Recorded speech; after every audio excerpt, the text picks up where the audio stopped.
Welcome to the Tales of a Gearhead podcast. I'm your host, Stacey David. This podcast is brought to you by LMC Truck. Keep them on the road is their slogan, and they supply the parts to help you do that. Also, Cornwell Tools, the choice of professionals and hot rods and enthusiasts alike. If you want quality tools, Cornwell's the place to go. Let's get to it.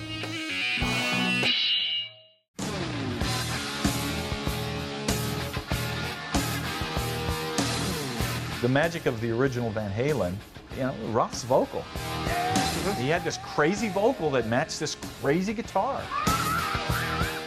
And you had these awesome, between what Alex Van Halen was doing on the drums and Michael Anthony was doing on the bass, and then Michael Anthony would come in and do these super high harmonies. Exactly.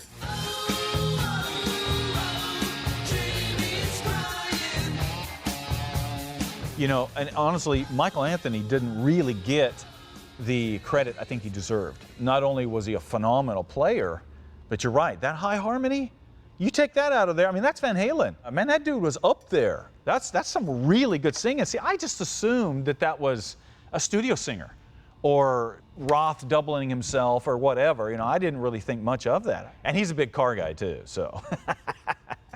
It was a sad day for me because, Eddie was part of that era. I was talking to my wife about this. I was alive when Elvis died, but I didn't know Elvis in the 50s. So he was just this guy that sang country songs and wore white suits, I was a kid when Van Halen came out, and they were very influential on me. Just like a lot of people, when someone like that passes, it's almost a personal thing, I hope he realized how much people really thought about him. I know he put a lot of cool music out.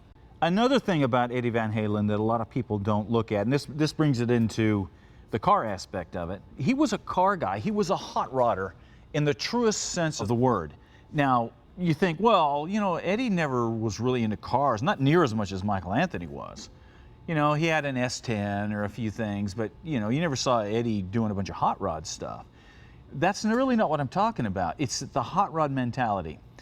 Before Eddie came along, when you were playing guitar, basically any instrument, you went with the sound of that instrument. In other words, if you wanted the Les Paul sound, like the Southern rock sound, or any of the big massive rock tones, the Les Paul, the humbucker, was that kind of pickup. But if you wanted that kind of screamy Strat thing like Hendrix had, or Stevie Ray Vaughan, or some of those guys, Steve Miller, they were using single coils, and both had their places.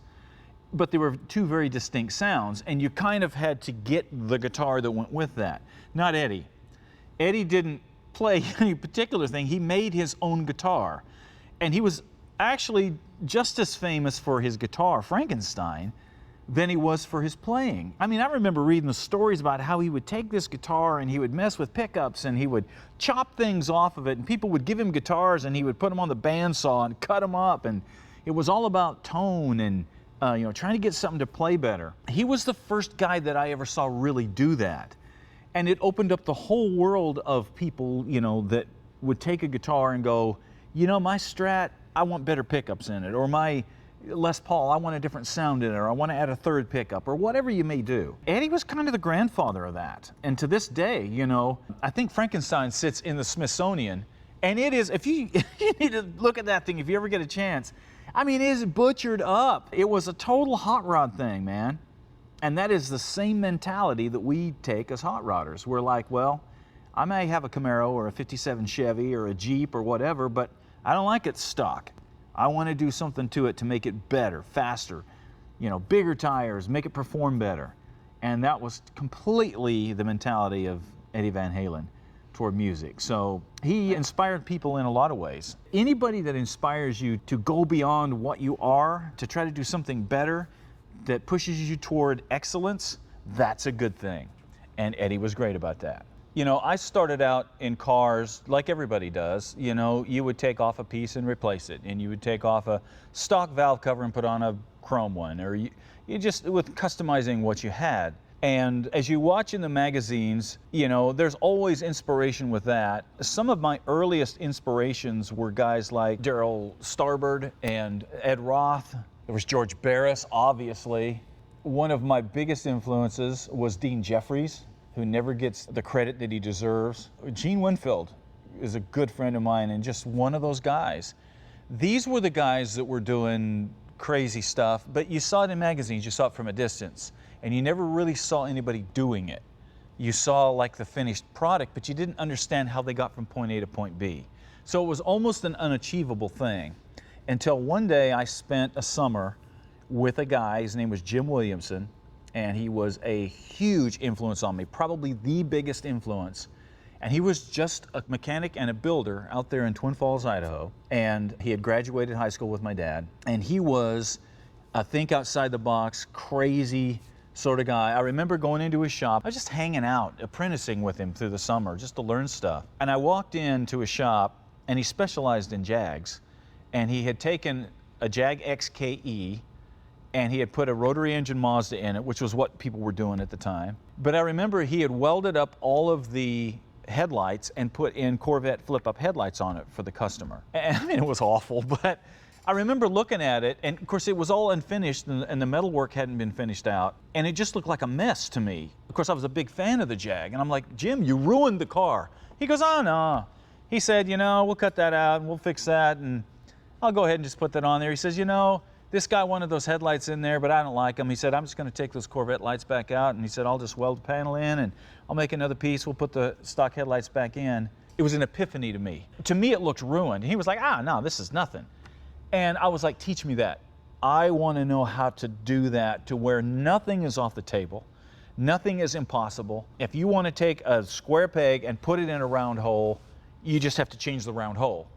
You know, and that was an epiphany thing for me. And I try to tell people, you know, the big builders that you see, you know, those of us on TV or in magazines and stuff, it's great to watch them, but a lot of times it's that guy right down the road that's got the same skill set that is going to take the time to actually show you and go, listen, okay, this is how we did this, and this is what makes it possible. And it's that point A to point B thing that makes it possible. If you don't have that, it's like standing at the base of Mount Everest and looking at the peak and going, there's no way I can make it to the top. And you can't if you try to make that in one jump. But when you've learned the steps that it takes to get there, well, all of a sudden it's just a journey. And that's exactly what building a car is about. You know, one of the big challenges that faces restorers out there today is finding good quality original parts. And there's a lot of places out there that carry custom parts, but finding those original parts can be very difficult. And that's one of the reasons you hear me talk about LMC Truck all the time. Because if you're doing a truck project, Ford, Chevy, Dodge, doesn't matter what year, they carry everything, they have got the parts, those little screws and those nuts and those little fasteners that you can't find anywhere, you can find at LMC. So if you have a project, even if you're not working on a truck, but you might need some hardware or something, you know, that is Ford, Chevy, or Dodge related, you need to have an LMC catalog, because I guarantee you, they got something that you can use. All right, this next question comes from Shaggy. And Shaggy is asking the question, what is a great first car to get into for somebody that wants to kind of customize and work on stuff? Well, Shaggy, I'd love to tell you that it's a 67 Camaro or anything like that, but that was back, you know, when I was a kid. Now those cars are very expensive. If you can find something like that, that's great, but anything that old, you're also looking at a full build on, which is not what I recommend as a first project. My suggestion to you is a great first vehicle, a great car or truck to get into is something from the early 90s to about 05, maybe 010. And the reason being, these are not that old. There were some good body styles that started to come in, both in trucks and cars, and most of the work that you'll have to do is mechanical. For example, if you're a sports car kind of guy, you can get a Corvette from those years, the C4, C5s, and they're great cars, as they are. And, you know, they're fast, they're fun, you know, and you don't have to put a lot of money into them. You don't have to do motor swaps. You don't have to do a full ground up build or anything like that. Trucks the same way. Cars, say you like the Nissan 350Z, and you find one with a blown motor. I found one just the other day, $1,000, had a blown motor. Great body. I mean, you slap an LS in that thing, and you have a supercar. And there's all kinds of LS swap kits out there for those kind of cars. That's a great first car for somebody, you know, where you're focusing mostly on mechanical, maybe do a little paint and body work, but you don't have to do a full build. And that is the kind of project I would suggest as a first project. Obviously, trucks are very simple. They're easy to come by, same era, but that's what I would suggest looking at. And the thing is, in making it that broad, you can find what you like. It's not just cars. Say you like Jeeps, you know, find a Jeep from that era and then do the motor you want on it or make the changes you want. If you like pickups, if you like, you know, cars, if you like SUVs, if you like motorcycles, you know, that's just a good era. Generally something that's 10 to 15 years old, because most of that stuff, people are giving that stuff away because it hasn't become collectible yet, if it ever does, and it's depreciated as far as it's going to go. A friend of mine the other day, he bought it might have been like a 98 to 2001 Corvette convertible for $5,000 from the original owner for, you know, like I said, for $5,000. I was like, what? And now prices are starting to go up, and obviously this guy wheels and deals a lot, but those kind of deals are out there. And I find them all the time for 8 to 10, which is still a good deal for what kind of car you're getting. So look around, you know, you'll be able to find something that you like. And then once you work your way through those sort of cars, if you got your heart set on a 60s or 70s muscle car or a classic Jeep or Bronco or that kind of thing, then you can slowly work your way up by building those other cars and selling them to where you can one day afford the Camaro or the Challenger or whatever that you want. Good luck to you, man. Find something cool. Let us know what you get. You know, you hear me talk about tools a lot, and there's a reason for that. Because we couldn't do what we do as car guys without tools. And we always need quality tools. And I always encourage people to find the best quality tool that you can. And for me, you know, after years of doing this, decades now, I haven't found anybody better than Cornwell Tools. And there's a, you know, they've been in business for 100 years. So obviously they know what they're doing. They continue to push forward in their tools and their boxes. They continue to push forward in new technology. I'm always eager to see what they come out with, and I will recommend them many times to you guys. There is a difference between buying something American and buying something that's an overseas imitation. And you guys that are car guys and tool guys, you know what I'm talking about. So check them out, Cornwell Tools. You won't be disappointed. All right, the next question I've got comes from Robby, and Robby wants to go out and pull stuff out of a junkyard. He says, I'm getting ready to go pick up a car, look at it, wanted to know what's the best tools to take and what I should look out for if the car's been sitting for a while. Really good question, because most of us are junkyard hounds of one type or another. The first thing, Robby, you need to take the basic tools with you, the wrenches, the sockets, screwdrivers, hammer, pliers, and good penetrating lube. And then the extra things that nobody talks about, you need to take something to lay down on. A piece of cardboard is always something that I try to take, some sort of a piece of cloth. I usually prefer cardboard, because if you're gonna crawl under that thing, you don't want to be laying down in the grass and whatever might be under that vehicle.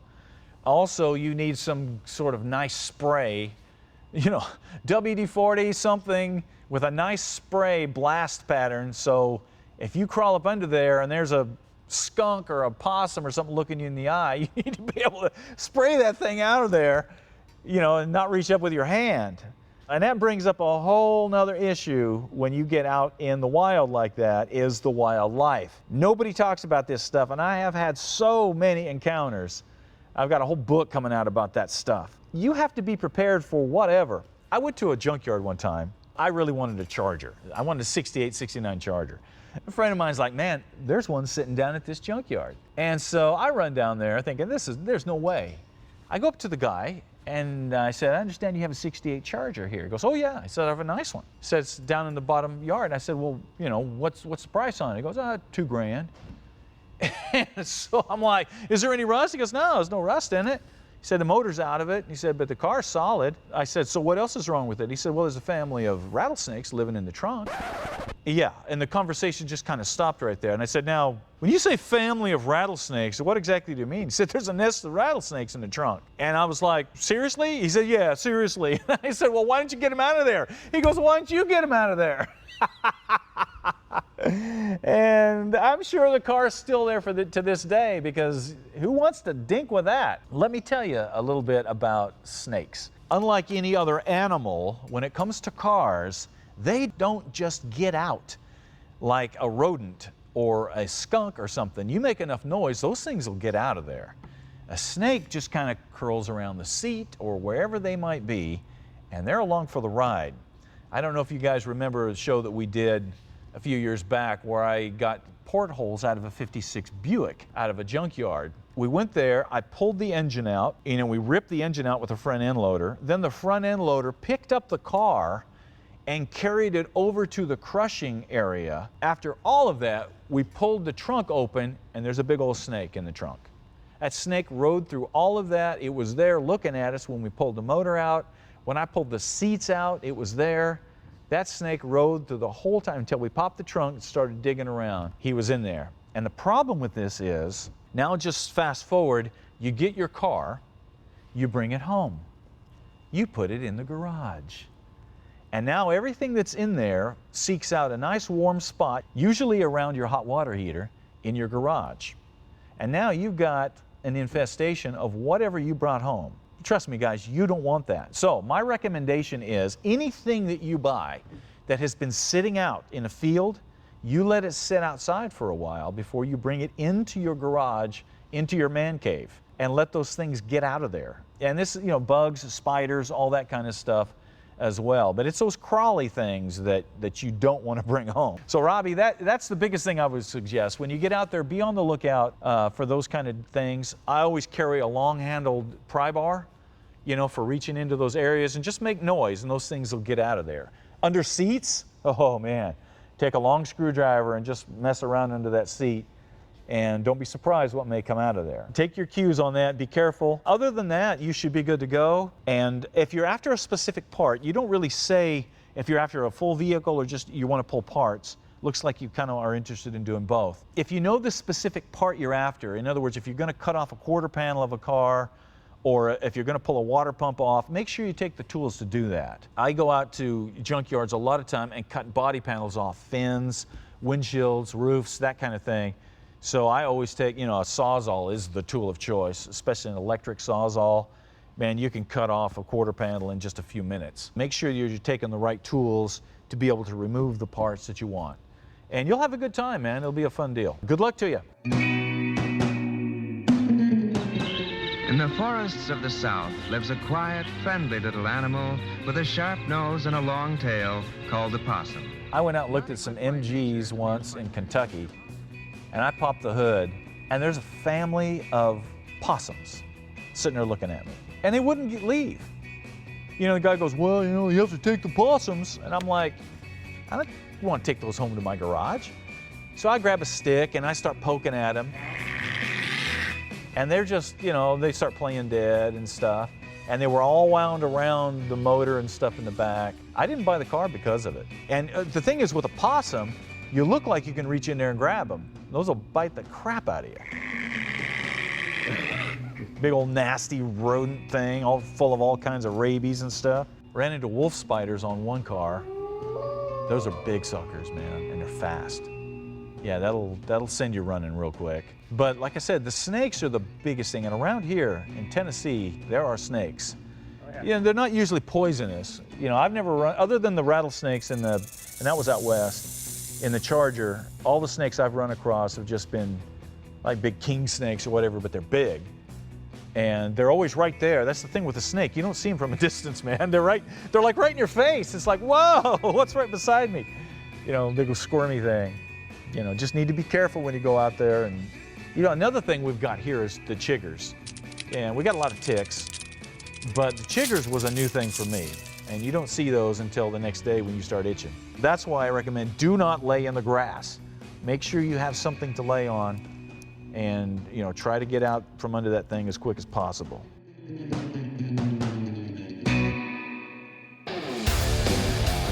Keep in mind, this podcast is made possible by our friends at LMC Truck and our friends at Cornwell Tools.